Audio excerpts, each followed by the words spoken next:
하나님의 말씀은 신약성경 히브리서 3장 15절로부터 4장 2절까지와 11절에서부터 16절까지 제가 공독하겠습니다.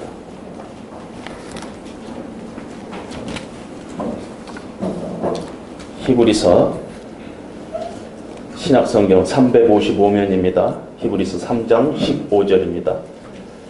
성경에 일렀으되 오늘 너희가 그의 음성을 듣거든 경록해 하시게 하던 것 같이 너희 마음을 완고하게 하지 말라 하였으니 듣고 경로하시게 하던 자가 누구냐? 모세를 따라 애굽에서 나온 모든 사람이 아니냐? 또 하나님이 40년 동안 누구에게 노하셨느냐? 그들의 시체가 광야에 엎드려진 범죄한 자들에게가 아니냐? 또 하나님이 누구에게 맹세하사 그의 안식에 들어오지 못하리라 하셨느냐? 곧 순종하지 아니하던 자들에게 아니냐? 이로 보건대 그들이 믿지 아니함으로 능히 들어가지 못한 것이라. 그러므로 우리는 두려워할지니 그의 안식에 들어갈 약속이 남아있을지라도 너희 중에는 혹 이르지 못할 자가 있을까 함이라. 그들과 같이 우리도 복음 전함을 받은 자이나 들은 바 그 말씀이 그들에게 유익하지 못한 것은 듣는 자가 믿음과 결부시키지 아니함이라. 11절로 그러므로 우리가 저 안식에 들어가기를 힘쓸지니 이는 누구든지 저 순종하지 아니하는 본에 빠지지 않게 하려 함이라. 하나님의 말씀은 살아있고 활력이 있어 좌우의 날선 어떤 검보다 예리하며 혼과 영과 및 관절과 골수를 찔러 쪼개기까지 하며 또 마음의 생각과 뜻을 판단하나니 지으신 것이 하나도 그 앞에 나타나지 않음이 없고 우리의 결산을 받으시기에 눈앞에 만물이 벌거벗은 것 같이 드러나느니라. 그러므로 우리에게 큰 대제사장이 계시니 승천하신 이 곧 하나님의 아들 예수라. 우리가 믿는 도리를 굳게 잡을지어다. 우리에게 있는 대제사장은 우리의 연약함을 동정하지 못하실 리가 아니요 모든 일에 우리와 똑같이 시험을 받으신 이로되 죄는 없으시니라. 그러므로 우리는 긍휼하심을 받고 때를 따라 돕는 은혜를 얻기 위하여 은혜의 보좌 앞에 담대히 나갈 것이니라. 아멘. 잠시 기도하겠습니다. 하나님 아버지, 이 시간에 이스라엘 백성에게 주신 이 말씀이 다시 복음을 들었던 우리에게 또 하나님께서 주시는 말씀으로 성경이 우리에게 다가오고 있습니다. 이 말씀이 오늘 사는 우리에게 필요해서 하나님께서 성령으로 이 말씀을 성경에 기록하신 줄로 믿습니다. 하나님, 이 말씀이 나에게 주시는 말씀, 우리 교회에 주시는 말씀으로 이 시간에 받고 열매 맺는 귀한 시간 될 수 있도록 하나님 은혜를 베풀어 주시옵소서. 인간 도구는 십자가 뒤에 감춰주시고 부활하신 주님이 친히 이 단상에서 말씀하시는 귀한 시간 되게 허락하여 주시옵소서. 예수님 이름으로 기도합니다. 아멘. 한 얼마 전에요, SNS 상에서 어떤 분이 글을 올렸습니다. 나는 30년 동안 3,000번 이상 설교를 들었는데 단 한 편도 기억이 나지 않는다. 나는 30년 동안 교회를 다니는데 변한 게 하나도 없다. 목사가 아무 변화도 주지 않는 설교 준비하느니라고 시간 낭비하지 말고 다른 일 하는 것이 좋겠다. 그래서 사람들이 거기에 댓글을 달면서 설교 무용론이라는 것이 우리 한국 교계에 나타나기 시작했습니다. 설교가 과연 무슨 소용이 있느냐. 가만히 생각 보면은요, 이 사람 말도 일리가 있는 거예요. 그렇지 않아요? 수천 편을 들었는데도 내가 변하지 않는다면은 그 말씀이 무슨 나에게 의미가 있느냐. 특별히 제자 훈련 열심히 하는데 왜 인격적인 파탄이 생기고 있느냐. 한 며칠 전에 SNS에서 뉴스앤조이에서 그런 얘기를 얘기했습니다. 제자 훈련하면은 온전한 사람을 만든다고 했는데 작은 예수를 닮아가는 그런 것이 궁극적인 목적이라고 했는데 그 그리스도의 인격과 삶과는 무관한 그런 열매들이 맺힌다면은 제자 훈련은 무슨 소용이 있겠느냐. 제자 훈련 무용론이 또 나오게 됐습니다. 참 서글픈 얘기죠. 크리스찬의 입장에서 보면은 하나님께서 우리 인간을 창조하실 때 행복하라고 창조하셨어요.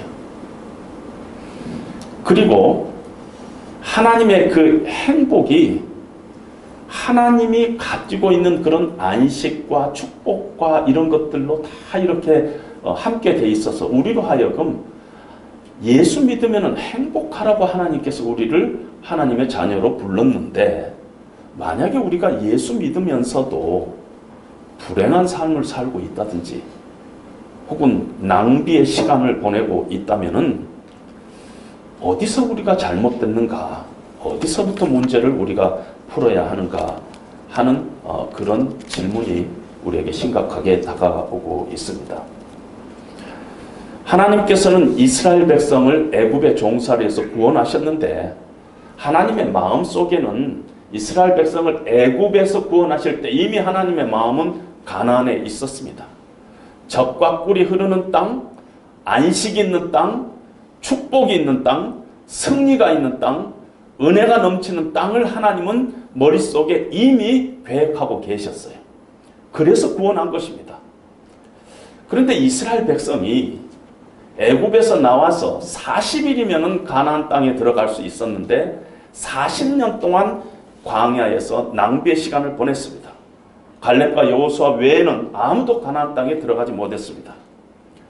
하나님께서 약속한 땅이 있는데 하나님의 계획이 있는데 하나님께서 축복으로 안식하라고 주시는 그 땅이 있는데 그 맛을 보지 못하고 불행하게 그 인생을 마감했던 이스라엘 백성들을 우리는 볼 수가 있습니다.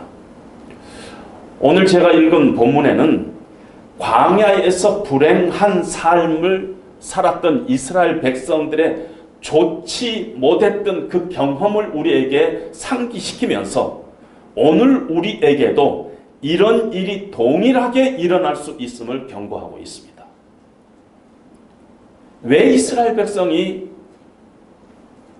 하나님의 약속의 땅에서 안식하지 못했는가? 그들이 하나님의 말씀을 듣고 부적절하게 반응을 했다는 것입니다. 하나님의 말씀을 듣기는 들었는데 믿음으로 반응하지 않았다는 것이에요. 3장 19절, 4장 2절에 말씀이 들려올 때 마음이 강팍하게 되어서 아직 마음이 굳어져 가지고 순종하지 않았다는 것입니다. 그리고 이 이야기가 이스라엘 백성들의 이야기뿐만 아니라 우리도 지금 그렇게 될 위험이 있다. 만약 우리도 오늘 우리도 하나님의 말씀이 나에게 다가올 때 하나님의 말씀이 나에게 들려올 때 불순종으로 반응한다든지 강팍하게 반응을 한다면은 우리도 이스라엘 백성들과 똑같이 우리 인생을 낭비하고 불행한 신앙생활을 할 수밖에 없다는 것입니다. 그러지 말라 하는 것이 히브리서 3장과 4장에 계속적으로 나오고 있습니다. 3장 7절에도 보면 오늘 너희가 그의 음성을 듣거든 광야에서 시험하던 날에 거역하던 것 같이 너희 마음을 완고하게 하지 말라. 3장 15절에도 오늘 너희가 그의 음성을 듣거든 너희 마음을 완고하게 하지 말라. 4장 1절 2절에도 그러므로 우리는 두려워할지니 그의 안식에 들어갈 약속이 남아있을지라도 가나안 땅을 안식하라고 주시는 하나님의 약속은 여전히 우리에게 유효하다 할지라도 너희 중에는 혹 이르지 못할 자가 있을까 함이라. 그들과 같이 우리도 복음 전함을 받은 자이나 들은 바 그 말씀이 그들에게 유익하지 못한 것은 듣는 자가 믿음과 결부하지 아니함이라. 4장 11절에 그러므로 우리가 저 안식에 들어가기를 힘쓸지니 이는 누구든지 저 순종하지 아니하는 본에 빠지지 않게 하려 함이니라. 안식에 들어가기를 힘쓰라는 거예요. 우리도 이스라엘 백성들과 똑같은 그러한 잘못된 길로 갈 가능성이 너무너무 많다 하는 것을 성경이 오늘 하면서 우리에게 얘기하고 있습니다. 안식이라는 것은 참 설명하기가 힘드는데 아주 귀한 것이고 아주 좋은 것이다. 이렇게 우선 보면 될 것 같아요.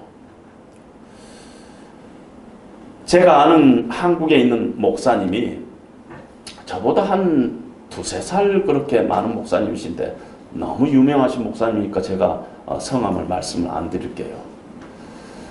그 목사님이 한 1년 전에 제가 SNS상에서 그 목사님의 얼굴을 봤는데 깜짝 놀랐습니다.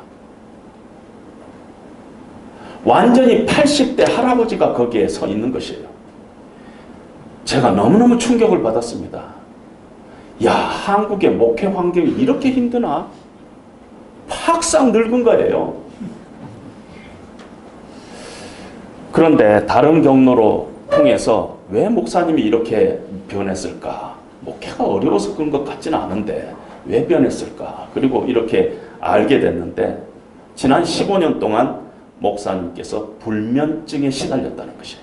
15년 동안 약을 먹고 하루에 2-3시간 자는 것으로 15년을 버텼다는 것입니다. 제가 그리고 나서 잠이 참 중요한 것이구나. 잠을 못 자는 것이 그렇게 힘든 것이구나. 만약에 우리가 육신에 잠이 없다고 한번 생각해 보세요. 나 잠이 없어요. 그러면 얼마나 그것이 힘들겠어요. 잠은 어떤 면에서 영적인 안식의 그림자라 이렇게 봐도 될 것 같아요. 하나님께서 우리에게 영적인 그 안식, 쉼, 잠을 허락하셨습니다. 안식에 들어가기를 힘쓰라. 그런데 그 안식에 들어가기를 힘쓰라는 말을 믿음으로 반응하라 하는 것하고 같이 얘기를 하고 있습니다. 그러면은 어떻게 해야 하나님의 그 약속, 그 안식, 그 축복, 우리가 그 승리를 얻게 되느냐 하면 믿음으로 반응하라는 것이에요. 그러면 믿음으로 뭐에 반응해야 되느냐? 그 대상이 뭐냐? 믿음으로 반응해야 할 그 대상이 뭐냐면은 하나님의 말씀이라는 것이에요. 하나님의 말씀에 너희가 믿음으로 반응하라는 것이에요. 그것이 바로 안식에 들어가기를 힘쓰라 하는 말과 똑같은 말이라는 것이에요. 기독교는 말씀의 종교예요. 하나님의 말씀이 없으면 기독교가 없어요. 말씀 안에서 하나님께서 하나님이심을 우리에게 계시하셨고 말씀 안에서 예수님께서 어떤 분이시며 우리를 위해서 어떤 일을 하셨는가를 예수님께서 하나님 말씀 안에서 계시하셨고 우리가 본래 어떤 자인가 하는 것을 하나님의 말씀이 우리에게 알려주고 있는 것입니다. 우리가 구원받은 것도 썩어질 씨로 된 것이 아니라 하나님의 영원하신 말씀으로 됐다는 것입니다. 그래서 우리 개혁주의 교단에서는 하나님의 말씀은 우리의 신앙과 우리의 행위의 유일한 표지다. 유일한 지표다. 유일한 기준이다. 유일한 기초다. 이렇게 우리가 고백하는 이유가 거기에 있는 것입니다. 그래서 하나님의 말씀에 반응하는 것, 믿음으로 반응하는 것, 그것이 우리가 안식에 들어가기를 힘쓰라 하는 말인 것입니다. 그래서 안식에 들어가기 위해서는, 우리가 행복한 신앙생활을 하기 위해서는 우리가 정말 하나님의 은혜를 받는 그런 삶을 살기 위해서는 하나님의 말씀으로부터 시작돼야 되는 것이에요. 하나님의 말씀으로부터. 절차와 순서가 있다는 것이에요.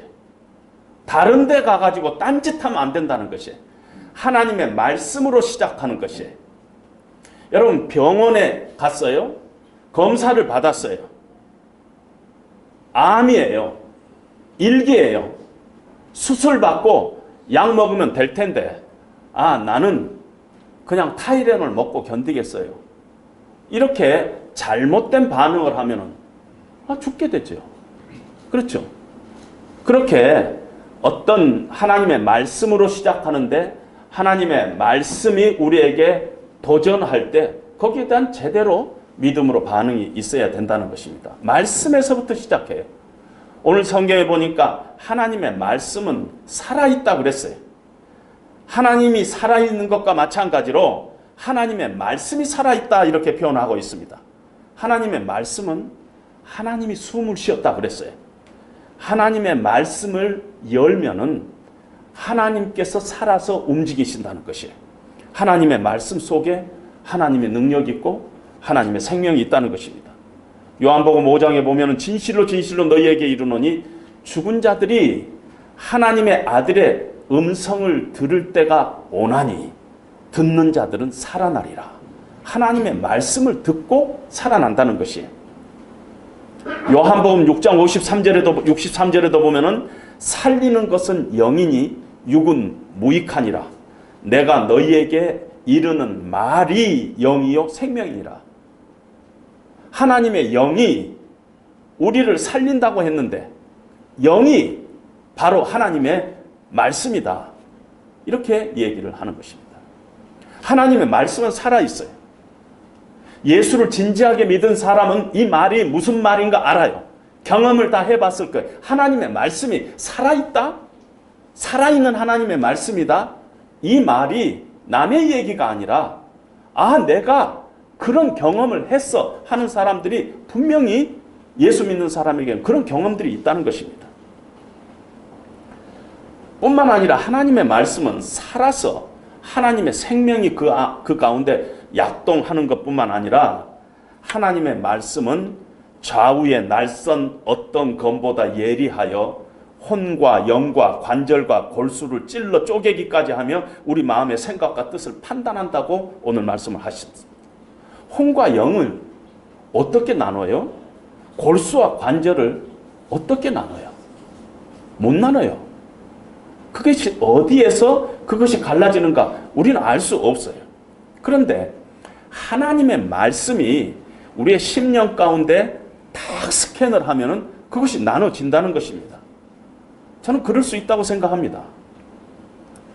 제 아내가 암 치료를 받을 때 5년간 지나야지 그것이 완쾌가 되는데, 그러니까 다 치료를 받고 나서 키모를 다 받고 나서 1년 동안은 매달 의사를 봐야 되고, 그 다음에 2년 차는 2달에 한 번씩 의사를 봐야 되고, 3년 차에는 3달에 한 번, 4년 차에는 6개월에 한 번 이렇게 의사를 보게 됩니다.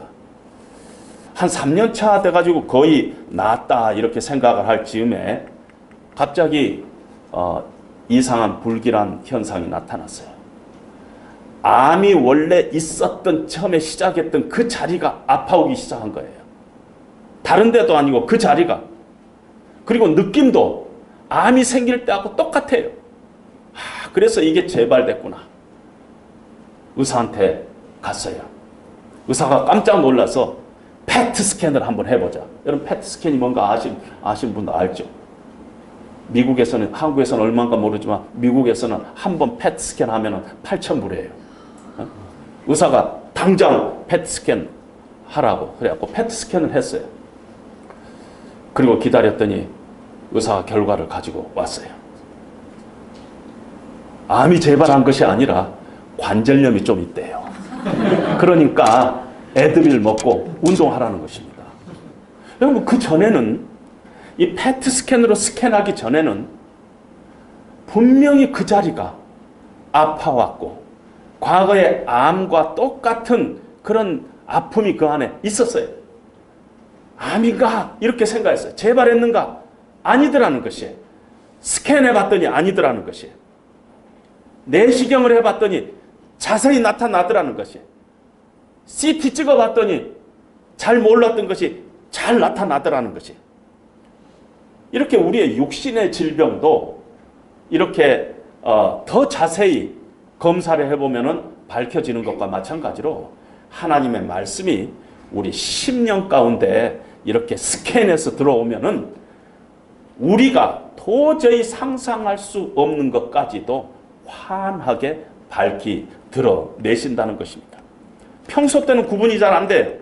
이것이 나를 위한 것인지 하나님을 위한 것인지, 이게 내 생각인지 하나님의 생각인지, 이게 내가 지금 찬송 부르는 것인지 노래 부르는 것인지, 이것이 정말 성령께서 주시는 감정인지 내 감정으로 부르는 것인지 내가 잘 몰라요. 그런데 하나님의 말씀이 내 심령 가운데 스캔해서 들어오면 그것이 드러난다는 것입니다. 말씀의 빛이 우리의 심령을 비추면 내가 하나님의 영광을 위해서 산다고 하면서 내가 여태까지 보니까 내 의를 드러내는 것에 내가 지금 그러면서 신앙생활을 했구나. 이런 고백들이 나오게 된다는 것입니다. 13절에 보니까 그 결과 우리 자신의 존재가 완전히 숨길 수 없이 드러난다는 것이, 우리의 은밀한 죄가 하나님의 말씀을 통해서 탐욕이, 시기와 질투가, 비교의식이, 분노와 미움이 다 드러난다는 것이, 깊은 내면에 깔려있는 악한 생각이 드러난다는 것이,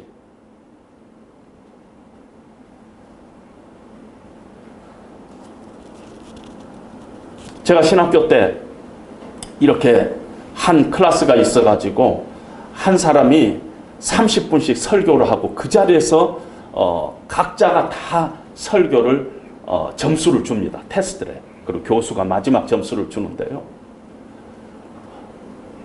2명이 A를 받았는데 그 클래스의 한 30명 중에서 제가 A를 받았어요. A 마이너. 뭐 이건 얼마나 자랑스러워요. 30분 동안 설교하는데 만약에 30분을 넘기면은 한 그레이드가 빠져요. 만약에 A-면은 내가 31분의 설교를 끝냈으면은 나는 B 플러스예요. 근데 제가 32분에 끝냈어요. 그랬더니 미국 애들이 시간을 보고 제 가지고 저는 지금 32분이다. 하나 닦아야 된다. 막 선생님한테 항의를 하는데 선생님이 총장이에요. 무슨 소리냐. 저는 외국인이다. 어? 외국인이 너희들과 같이 말 그렇게 빨리 할 수 없다. 32분 excellent. A-. 너무나 기분 좋았죠.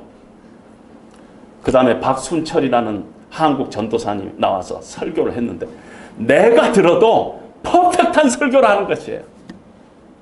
교수도 놀래가지고 A를 주는데요. 제 마음속에 얼마나 불편함이 찾아온다. 신학생인데. 여러분, 그게 인간이에요. 하나님께서 우리 심령을 확 이렇게 비치면은 내가 점잖은 것 같은데 점잖하지 않아요. 내가 선한 것 같은데 선하지 않아요. 나는 굉장히 마음이 넓은 것 같아. 얼마나 밴댕이 소갈머리 없이 구는가 모른다 했어요. 우리 안에 미움이 있고 시기가 있고 비교의식이 있고 질투가 있다는 것이, 이 하나님의 말씀이 우리의 심령을 스캔하면 그런 일이 벌어진다는 것이, 드러난다는 것이, 우리 안에 은밀한 죄, 내면의 악한 생각들이 드러난다는 것이. 이 드러난다라는 단어가요, 트라켈로스라는 단어를 쓰고 있는데, 트라켈로스라는 단어는 성경에서 딱 한 번밖에 안 써요. 이 자리에서밖에. 드러난다.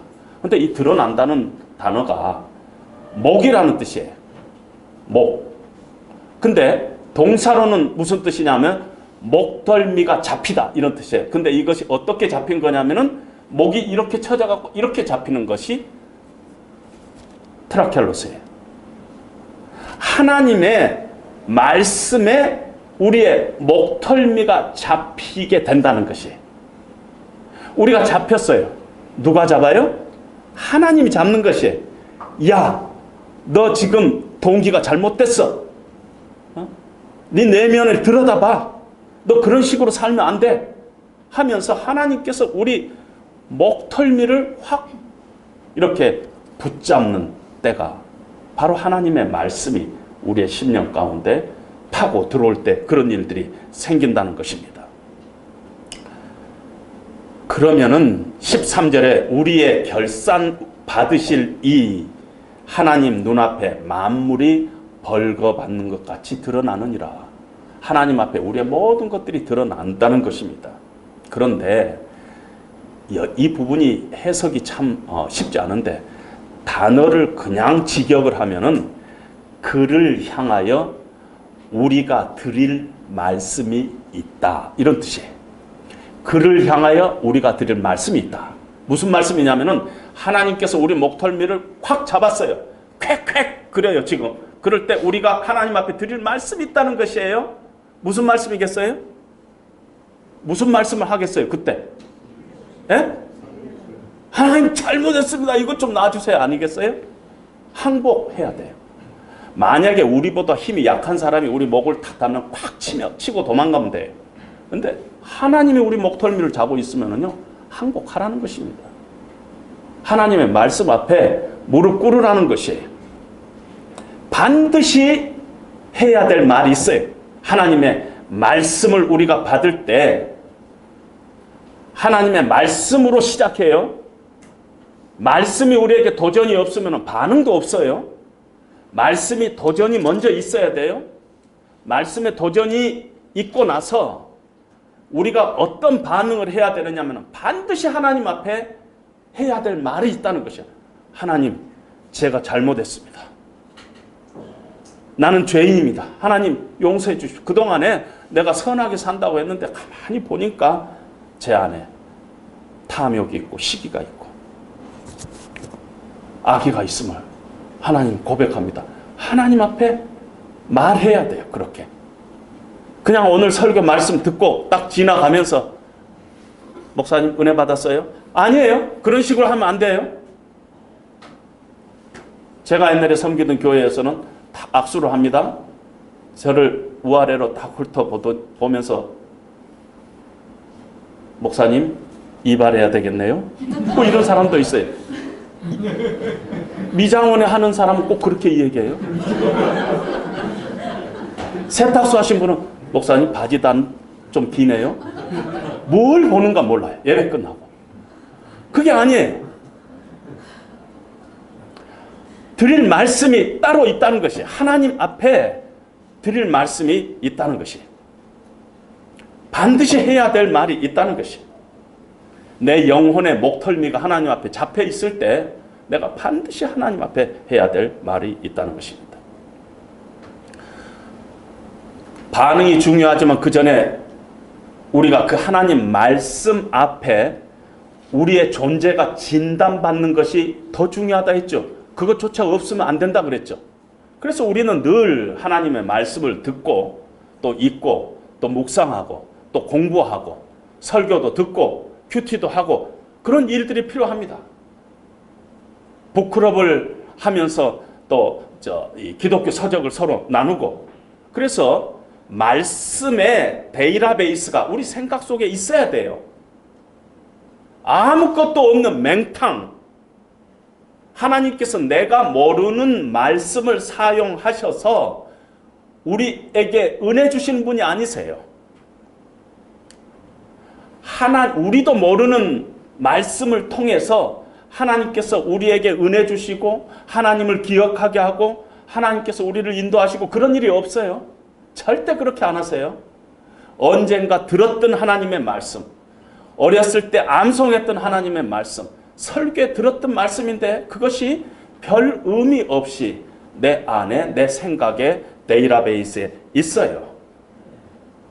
그런데 어느 날 성령님께서 그 말씀을 우리에게 사용하시고 살아있는 하나님의 말씀으로 홍과 영과 골수와 이런 것들을 쪼개는 그 심령의 말씀으로 우리에게 다가오시면서 내 목덜미를 탁 잡으면은 그때 그 말씀이 살아서 우리 가운데 역사한다는 것입니다. 그래서 우리는 늘 하나님의 말씀에 진지하게 반응해야 돼요. 아, 이것이 하나님의 말씀이구나. 오늘도 하나님께서 나에게 무슨 말씀을 주시려고 하는가? 하나님의 말씀은 하나님의 숨결이다. 내 영혼 관절과 골수를 쪼개기까지 하는 말씀이다. 이런 말씀을 가지고 늘 받는데 그것이 늘 우리 가운데 하나님께서 우리의 목덜미를 잡지 않아요. 거의 대부분은 안 잡으세요. 그냥 지나가세요. 어느 날 일주일에 한 번이면 대단히 많은 거예요. 어느 날 그 말씀이 하나님께서 그 말씀을 통해서 내 목덜미를 잡을 때가 있어요. 그럴 때 내가 하나님 앞에 얼마나 내가 선하지 않은 존재인가. 그러면서 하나님 앞에 회개하고 벗어서 주님, 내 안에 선한 것이 하나도 없습니다. 고백하면서 하나님 앞에 나가는 일들이 생긴다는 것입니다. 그런 반응이 있기까지 하나님의 말씀의 진단 앞에 우리의 생각을 늘 열어놔야 된다는 것입니다. 하나님의 말씀이 내 심령을 진단할 때 나의 죄악된 모습, 은밀한 죄, 악한 생각, 내 의도, 이런 하나님께서 싫어하시는 것들을 이렇게 드러내실 때 반드시 우리가 해야 될 말 다시 한번 말씀드립니다. 하나님, 제가 잘못 생각했습니다. 잘못 행동했습니다. 하나님이 도와주셔야 되겠습니다. 이 얘기를 하나님 앞에 해야만 됩니다. 그런데 거기까지만 하시는 분들이 있어요. 거기까지만 해가지고 결코 우리가 고쳐지지가 않아요. 우리가 반드시 가야 할 곳이 있어요. 어디로 가야 하면은 오늘 보니까 이상하게 오늘 하나님의 말씀을 이야기하고 나서 그러므로 우리에게 큰 대제사장이 계시니 하면서 우리에게 예수님을 소개하고 있습니다. 우리가 반드시 가야 할 곳 예수님 앞으로 가야 합니다. 반드시 붙잡아야 할 분은 예수님이세요. 왜냐하면 예수님만이 오늘 나의 이 문제를 해결하실 분이에요. 예수님의 은혜 보좌 앞으로, 시은좌 앞으로 나가야 되는 것입니다. 은혜 보좌라는 것은 mercy seat라고 하는데 우리가 아무 데가 아니에요. 지성소 법궤 뚜껑을 mercy seat라고 합니다. 그게 은혜의 보좌예요. 하나님께서는 이 법궤의 뚜껑을 순금으로 만드시고 천사를 양쪽에서 이렇게 대하게 하시고 그 사이에서 내가 이스라엘 백성을 만나겠다 했습니다. 은혜를 베풀겠다는 것이에요. 그 자리에서 내가 너희 죄를 용서하겠다는 것이에요. 근데 그 자리가 지극히 거룩한 자리여서 아무도 지성소에 들어갈 수가 없었어요. 죄인된 인간이 그대로 들어가면 다 죽을 수밖에 없었는데 어떤 일인가 모르지만은 담대하게 우리가 지성소로 나갈 그 길을 누군가가 열어놨어요. 예수님께서 열어놨어요. 염소와 송아지의 피로 아니하고 오직 자기의 피로 영원한 속죄제를 하나님께 드렸다고 성경이 기록하고 있습니다. 그래서 우리는 예수님 앞으로 나가야 돼요. 우리를 도와주실 분은 예수님 한 분이에요. 그래서 오늘 15절에도 우리에게 있는 대제사장은 우리의 연약함을 동정하지 못하실 리가 아니요 모든 일에 우리와 똑같이 시험을 받으시는 이로되 죄는 없으시니라. 그러므로 우리는 긍휼하심을 받고 때를 따라 돕는 은혜를 얻기 위하여 은혜의 보좌 앞으로 담대히 나아갈지니라. 우리를 도와주실 분은 예수님 한 분이랍니다. 우리를 이해하시고 우리의 약함 이해하시고 우리가 세상의 유혹에 얼마나 쉽게 넘어지는가 우리와 같이 인간의 성경을 다 거친 분이시기 때문에 우리가 얼마나 죄악되고 우리가 얼마나 간사하고 우리가 얼마나 거짓되고 우리가 얼마나 가식이 많은가 예수님 다 아신다는 것이에요. 우리의 부끄러운 모습, 우리의 체질을 다 아시는 분이라는 것이에요. 그런데 그 예수님이 그걸 가지고 우리를 비난하지 아니하시고 우리의 그 약함을 공감하시는 분이라는 것. 다 함께 같이 느껴주신다는 것이 체휼하시는 분이라는 것이 아파하시는 분이라는 것이 그런데 아파할 뿐만 아니라 도와주실 수 있는 분이세요. 그냥 아파만 하고 끝나면은 그거 아무것도 아니에요. 아이고 아프겠네요. 아니에요. 근데 예수님 도와주실 수 있는 분이에요. 수고하고 무거운 짐진 자들아 다 내게로 오라. 내가 너희에게 참 안식을 주겠다고 약속하신 분이 바로 예수님인 것입니다. 우리를 도와주실 분이에요. 그렇기 때문에 우리가 예수님에게 나아가는 것입니다. 우리에게 뭐가 문제느냐면요, 우리가 심각한 죄병에 걸려 있는데 우선 병원에 가기 싫어해요. 예수 믿는 사람들이 하나님의 말씀을 별로 중요시 여기지 않는다는 것은 병원에 가기 싫어하는 사람하고 똑같아요. 큰 병에 걸려 있는데 엑스레이로 찍어봤더니, 내시경으로 찍어봤더니, MRI로 찍어봤더니 큰 병인데 안 가는 것이에요. 아니 어느 때는 진단 받기를 싫어해요. 그래서 평생 병원에서 100m 앞에 살고 있는데 병원 한 번도 안 가본 사람하고 똑같아요. 미국에서는 가끔 어떤 할아버지가 이렇게 나이 드신 분들이 돌아가세요. 그래가지고 경찰들이 가서 조사를 해보니까 영양실조로 돌아가셨는데 방을 이렇게 조사해보니까 침대 밑에 2만 불, 3만 불 이렇게 깔고 누워서 영양실조로 돌아가시는 분들이 계세요. 그런 분들과 영적으로 똑같은 그런 문제를 갖고 있는 것이라는 것입니다. 말씀을 듣기는 듣는데 듣는 것이 아니에요. 내 심령에 도전이 오지 않는 것이에요. 듣는 것이 아니기 때문에 도전도 안 와요. 도전도 안 오니까 반응도 안 와요. 그래서 늘 20년, 30년 신앙생활 하는데 마당만 왔다 갔다 밟고 목사님한테 그냥 악수하는 것으로 자기 신앙생활을 오늘 눈도장 찍고 가야 된다는 그게 아니라는 것입니다. 말씀이 우리의 심령 가운데 도전이 되면, 은혜로 다가오면 사실은 옆 사람이 안 보여야 돼요. 목사님도 안 보여야 돼요. 예수님만 보여야 돼요. 왜요? 예수님만이 이 문제를 해결하고 나를 도와주실 분이 예수님이기 때문에. 매번 설교 때마다 그런 일이 벌어지지가 않아요. 가끔 하나님의 말씀이 어떤 한 심령을 타치하면은 그때 그 사람은 달라요. 벌써 다르다고요. 그런 일들이 우리의 삶 가운데 일어나야 된다는 것입니다.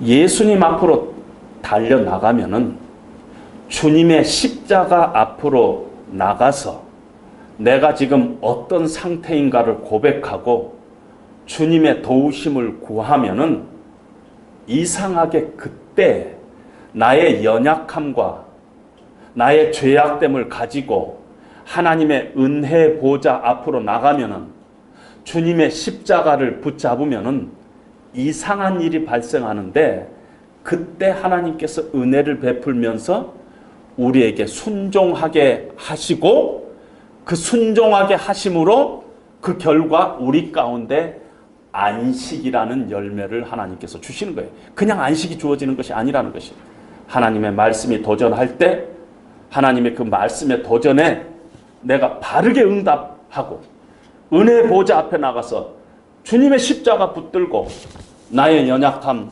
고백하면서 주님의 은혜를 간구할 때, 나도 모르는 사이에 하나님께서 내가 지금 스트럭을 하고 있는 이 문제에 순종의 길을 하나님께서 열게 하시고, 나도 모르는 사이에 순종이 일어난다는 것이 될 것 같지 않았는데 하나님께서는 하신다는 거예요. 그리고 그 가운데 성령의 열매를 우리 가운데 하나님께서 허락하십니다. 말씀을 들으면은 믿음으로 화답하는 것이 아닙니다.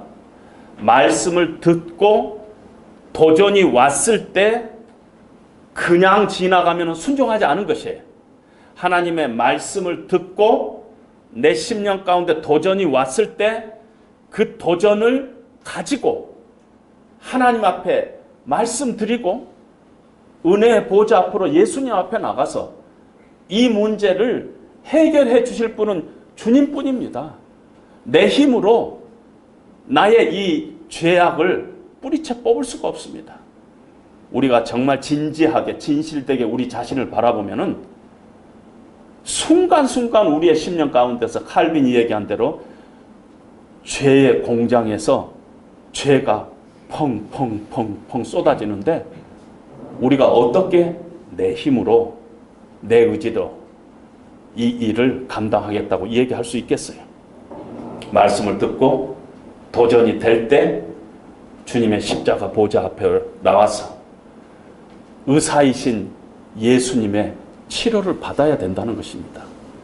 그래야만이 우리가 치유를 받을 수가 있습니다.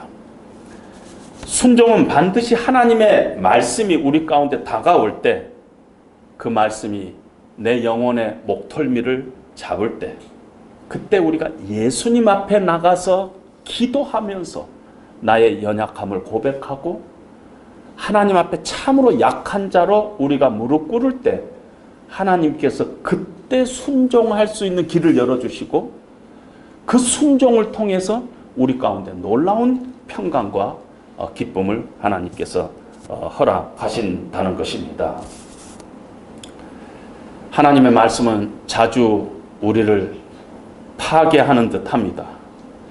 그러나 하나님의 말씀은 우리를 깨뜨리고 다시 우리를 새롭게 하고 다시 우리를 세우기 위해서 하나님께서는 자주자주 하나님의 말씀으로 우리를 깨뜨리십니다.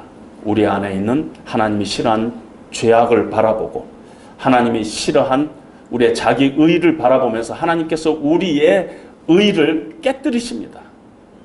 창피하게 깨뜨리세요. 그러나 우리가 하나님의 거룩한 백성이기 때문에 다시 하나님께서는 아름답게 세우기 위해서 우리를 깨뜨리신다는 것입니다. 기독교 신앙이라는 것은 자기를 지키는 것이 아닙니다. 우리가 세상에 이렇게 험악할 때 우리 크리스찬은 잘 지켜서 살아가야 된다. 반은 맞아요. 그러나 기독교 신앙은 자기를 지키는 것이 아니라 무너지는 것이에요. 하나님 앞에 무너지는 것이에요. 자기를 덮는 것이 아니라 자기를 벗는 것이에요. 자기를 프로텍트하는 것이 아니라 항복하는 것이에요. 신앙은 어떤 면에서 무너지는 것입니다. 어디서 무너져요? 하나님의 말씀 앞에서 무너지고 또 한 군데 어디에요? 하나님의 은혜 보좌, 예수 그리스도 은혜 보좌 앞에서 우리의 무릎을 꿇고 기도하면서 우리가 무너지는 때 하나님의 말씀 앞에서 은혜의 보좌 앞에서 말씀과 기도로 우리가 하나님 앞에 무너질 때 우리의 신앙이 그때 성숙해진다는 것입니다. 결론적으로 말씀드립니다. 하나님의 말씀을 사모하십시오. 말씀을 사모하지 않고서는 이 모든 얘기가 아무 소용이 없습니다. 하나님의 말씀은 때때로 여러분들에게 불처럼 다가가기도 하고 방망이처럼 때리기도 하고 때로는 세미한 음성으로 우리에게 다가갈 것입니다. 하나님의 그 말씀 읽을 때마다 여러분들의 심령이 말씀 앞에서 무너지십시오. 그리고 그 말씀 붙잡고 하나님의 은혜의 보좌 앞으로 나가십시오. 그러면은 하나님께서 반드시 우리를 다시 우리의 심령을 새롭게 하시고 회복시키시고 또 우리가 다시 하나님의 사람으로 담대하게 걸어갈 수 있도록 하나님께서 그렇게 우리를 역사할 것입니다. 상한 마음을 가지고 늘 하나님 앞에 나가서 무너지십시오. 그럼 반드시 하나님께서 회복시켜 주실 것입니다. 여러분 각자 가정마다 교회가 또 한국 교회가 기독교가 하나님 앞에서 하나님 말씀 앞에서 무너져야 합니다. 그럴 때 하나님께서는 반드시 세움의 축복을 우리 가운데 주실 것입니다. 그런 은혜가 저와 여러분들과 또 가정 위에 함께 넘쳐나기를 주님의 이름으로 축원합니다. 잠시 기도하겠습니다. 하나님 아버지 감사합니다. 저희들에게 하나님의 말씀 주시고 또 이 말씀 때때로 하나님께서 우리의 목덜미를 붙잡으면서 우리에게 다가오실 때 우리를 무너뜨리고 우리를 파괴하는 것 같지만 우리를 세우시는 하나님의 놀라운 역사인 것을 우리가 바라보며 하나님 앞에 감사를 드립니다. 하나님, 30년 동안 3,000번 이상 설교를 들었던 사람이 혹이나 우리가 아닌지 돌아보면서 다시 한번 우리의 신앙의 첫 단추를 하나님 앞에서 새롭게 매는 저희들 될 수 있도록 하나님 은혜를 베풀어 주시옵소서. 예수님 이름으로 기도합니다. 아멘. 우리 찬송